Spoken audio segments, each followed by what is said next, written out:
Sheds are open.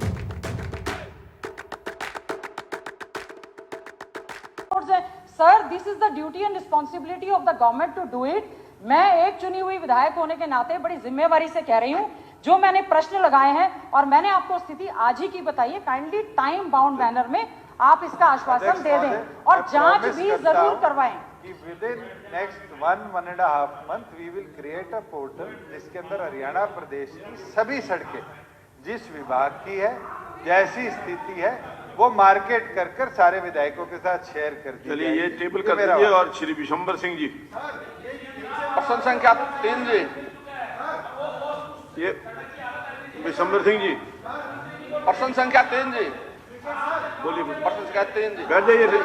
एक minute Kundu ji, please बैठ जाइए। बोल दिया। 3 जी। कुंडू जी प्लीज, ऐसे बीच में नहीं, बैठ जाइए। नहीं ये हो गया, सप्लीमेंट्री हो गए, 3 सप्लीमेंट्री हो गए, सप्लीमेंट्री हो गए। नहीं किसी का जिसने क्वेश्चन पूछा उसी का सप्लीमेंट्री नहीं। इंडिविजुअल जिन्होंने क्वेश्चन पूछा है वो सप्लीमेंट्री के पहले हकदार है। श्री विशंबर सिंह जी, प्रश्न संख्या 3 जी। माननीय अध्यक्ष महोदय, प्रश्न क। हाँ श्रीमान जी, ख। पुनर्निर्माण कार्य 2024 तक पूरा कर दिया जाएगा। अध्यक्ष महोदय, ये गुजराणी मेरी विधानसभा का एक बहुत बड़ा गांव है और ये पिछले 2-2.5 साल से इसकी बिल्डिंग टूटी हुई है और अब भी माननीय शिक्षा मंत्री जी ने बताया है 2024 माह तक पूर्ण होने की संभावना है। तो ये लगभग 6 साल होते हैं और इसमें 12वीं तक का स्कूल हम स्पीकर सर ये एक तो मैं इसमें मेरा सप्लीमेंट्री ये है 2 शिफ्ट में बच्चों को जो है ना, एक पहली से 6ठी तक, 5वीं तक पहली शिफ्ट सुबह और 6ठी से 12वीं तक स्पीकर सर ये दूसरी शिफ्ट में। और दूसरा ये समय इसका बहुत ज्यादा 2024 तक का, थोड़ा जल्दी इसको आपके माध्यम से मैं एजुकेशन मिनिस्टर को कहना चाहूंगा, थोड़ा जल्दी इसको बनाए जी। और दूसरा मेरा पहला जो सप्लीमेंट्री है 2 शिफ्टों में, पहली से 5वीं तक और 6ठी से 12वीं तक 2 शिफ्ट में ये किया जा सकता। अध्यक्ष महोदय, 6ठी से 8वीं कक्षा जो है एक धर्मशाला में पढ़ाई जा रही है और 11वीं से 12वीं की कक्षाएं स्कूल के भवन के शेष 2 कमरों में चलाई जा रही है। 9वीं और 10वीं की कक्षाएं प्राथमिक पाठशाला के 3 कमरों में संचालित है और इसके लिए हमने 5,24,92,000 रुपए स्वीकृत कर दिए और मैं पूरा विश्वास दिला रहा कि 2024 तक निश्चित तौर से इसको पूरा कर देंगे। और जिन अधिकारियों की वजह से इसमें देरी हुई, मैंने अभी अधिकारियों को आदेश भी दे दिए कि उसकी जांच करें, अगर उनकी गलती से कुछ इसमें देरी हुई तो उनके खिलाफ कार्रवाई करें। अध्यक्ष महोदय, इसमें माननीय शिक्षा मंत्री जी से और आश्वासन चाहूंगा, 2 शिफ्टों में ये स्कूल चलाया जाए जी। जिस प्रकार का अगर जरूरत होगी तो निश्चित तौर से। धन्यवाद। श्री राव चिरंजीव जी। 4। अध्यक्ष महोदय, जो प्रश्न माननीय सदस्य ने पूछा है उसके क भाग का उत्तर नहीं श्रीमान जी और ख भाग का उत्तर नहीं श्रीमान जी। अध्यक्ष जी, माननीय मंत्री जी मेरे जिले से ही आते हैं और बड़ा आश्वस्त है कि इनको लगता है कि रेवाड़ी शहर के अंदर कहीं पानी नहीं भरता है, जो कि मेरा सवाल था और दोनों का जवाब इन्होंने दिया नो सर। मुख्यमंत्री जी ने जब बजट की स्पीच हुई थी, जब उस दौरान ये कहा था कि भाई रेवाड़ी शहर के अंदर स्ट्रॉन्ग ड्रेनेज वाटर सिस्टम डल चुका है और आज शहर के हालात इतनी ज़्यादा खराब है कि पूरे शहर के अंदर पानी भरता रहता है। तो मैं माननीय मंत्री जी से पूछना चाहूँगा कि क्या इनकी आने वाले समय के अंदर क्या इसके लिए क्या तैयारियाँ हैं। हर मानसून के अंदर हम देखते हैं कि किस तरह से शहर पूरी तरह से डूब जाता है और धारवेड़ा के अंदर भी पानी की बहुत बड़ी समस्या ये है और मंत्री जी तो वहीं से निकलते होंगे रोज और देखते होंगे किस तरह से पूरे हाईवे के ऊपर बाढ़ जैसे हालात रहते हैं। तो मैं इनसे पूछना चाहूंगा कि क्या इनकी तैयारी उसके लिए है।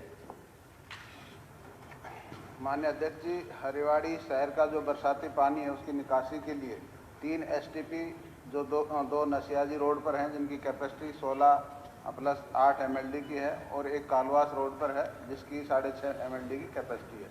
और इसी के साथ 8 इंटरमीडिएट पंपिंग स्टेशन हैं जो कि ओल्ड हाउसिंग बोर्ड, गढ़ीबोलनी रोड, बाल भवन, नई आबादी, जर्जर रोड, बुद्ध माता चौक, उत्तम नगर, हंस नगर तथा एक पब्लिक हेल्थ ऑफिस के अंदर है।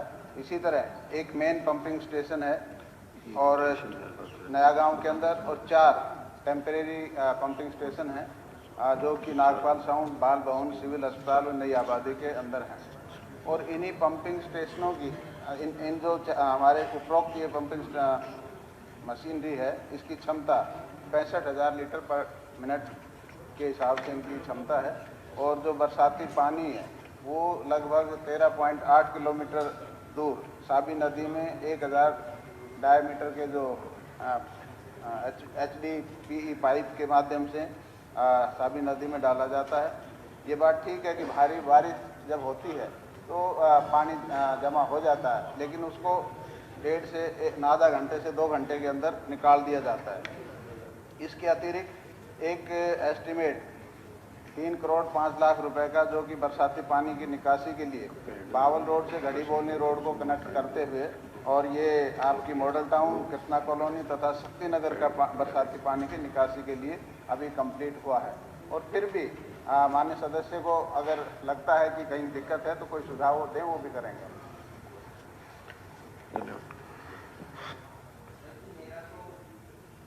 इसे एक ही सुझाव है कि जल्द उसके ऊपर कार्य किया जाए, क्योंकि धारवाड़ा के जो लोग हैं और रेवाड़ी के जो लोग हैं, आप देखते हैं कि भाई धारवाड़ा भी रेवाड़ी कॉन्स्टिट्यूंसी के अंदर ही आता है जी। वो भी मेरा एक सप्लीमेंट्री है आपकी तरफ। तो हमारा यहाँ का पानी नहीं, वो भिवाड़ी से पानी आता है और उसके लिए मुख्यमंत्री जी ने भी पहले कहा था कि उसका काम शुरू हो रहा है। मंत्री जी, मेरा तो आपसे यही है कि प्रॉब्लम तो हमारी है ना जी, तो सोल्यूशन तो हमें ही उसका ढूंढना पड़ेगा। उनका सोल्यूशन राजस्थान गवर्नमेंट हमें नहीं देगी।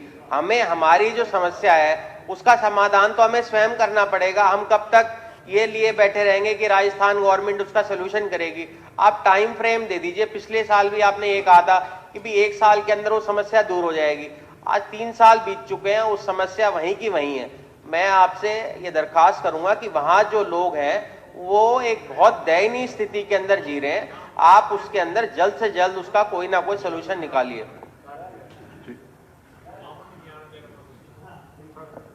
सर, मैं माननीय मंत्री महोदय से निवेदन करूंगा कि आप नेशनल हाईवे 8 से जब जयपुर जाते हैं तो रेगुलरली, उसी के लिए बात कर रहा हूँ, उसी के लिए कर रहा हूँ, धारवाड़ा में जो पानी अकोमोडेट होता है उसके लिए बात कर रहा हूँ। वो जो पानी भिवाड़ी से आता है वो धारवाड़ा में फ्लाईओवर के पास आ जाता है, और वहाँ दोनों तरफ से इतना पानी भरा हुआ रहता है कि छोटे व्हीकल उस पानी में से नहीं जा सकते, और हैवी व्हीकल ले जाके वहाँ जाम लगा देते हैं। घंटों का कार्यक्रम वहाँ पर जाम का रहता है। मैं माननीय मुख्यमंत्री जी से भी आपके माध्यम से निवेदन करूंगा कि उस पर उन्होंने विचार भी किया, दोबारा विचार करके जितना जल्दी हो सके उसका उपाय करें। है कि धारवाड़ा का पानी है और वो हमारे यहाँ भिवाड़ी का पानी है और हमारे यहाँ धारवाड़ा के आसपास काफी फैलता है। एनजीटी के अंदर ये केस गया था। एनजीटी ने फैसला कर दिया है कि राजस्थान को इसका पैसा देना है और बनाएंगे हरियाणा के लोग। उस नाते से कल नीति आयोग की बैठक थी तो दोनों चीफ सेक्रेटरी से मेरी बात हुई है, राजस्थान की चीफ सेक्रेटरी और अपने हमारे चीफ सेक्रेटरी, और राव इंद्रजीत जी भी वहाँ थे। तो हम लोगों ने उनसे बात की तो जल्दी वो मीटिंग करके और बहुत जल्दी वहाँ जो STP वो लगना है ट्रीटमेंट प्लांट, बहुत जल्दी राजस्थान के सहयोग से ही करना है हमको, अकेले हरियाणा उसको नहीं करेगा, क्योंकि दोनों का मिलाकर के ही काम होना। हालांकि नुकसान हमको होता है, पानी उनका आता है, लेकिन एनजीटी का फैसला हो चुका है, उसका लागू कराएं। Doctor Abhay Singh Yadav ji. Question number 5 sir. अध्यक्ष महोदय, प्रश्न का उत्तर आईपैड में और वैसे भी दे दिया गया है। क्या है जो 5 जिले हैं जल भराव के, उनका डाटा दे दिया गया है, और 5 जिले ऐसे हैं जिनमें सबसे कम सिंचाई होती है, उनका डाटा दे दिया गया है। क्या का उत्तर है नहीं श्रीमान जी, क्या ये प्रश्न नहीं उठता। अध्यक्ष महोदय, ये बड़ा गंभीर प्रश्न है। 2 तरह की समस्याएं हमारे हैं। एक तो सेम की समस्या से कई जिले बर्बाद हो रहे हैं। जो मंत्री जी ने सूचना दी है, इसमें 5 जो टॉप जिले हैं, झज्जर, रोहतक, सोनीपत, जींद और हिसार, इनमें टोटल जो 0 से 1.5 मीटर की डेप्थ का जो वाटर कलेक्शन है वो 2,89,854 हेक्टेयर है और 1.5 से 3 मीटर तक की डेप्थ है 1,61,067 है, यानी कि 4,50,921 हेक्टेयर जमीन सेम की समस्या से ग्रस्त है। दूसरी तरफ स्टेट में ऐसे जिले हैं जहां इरिगेशन की परसेंटेज रेवाड़ी में 7.84% है, गुड़गांव में 9.52 है और महेंद्रगढ़ में 10.21 है। मेरा निवेदन है अध्यक्ष महोदय कि हम इस समस्या को बारीकी से हमें देखने की जरूरत है। मैंने मंत्री जी से एक सवाल किया था कि क्या वाटर लॉक्ड एरिया में जो वाटर एलोकेशन आप डिसाइड करते हो तो वो एरिया उसमें से वाटर एलोकेशन डिसाइड करते टाइम डिडक्ट करते हो या नहीं। मंत्री जी ने उसका जवाब दिया है ना, नहीं दिया है।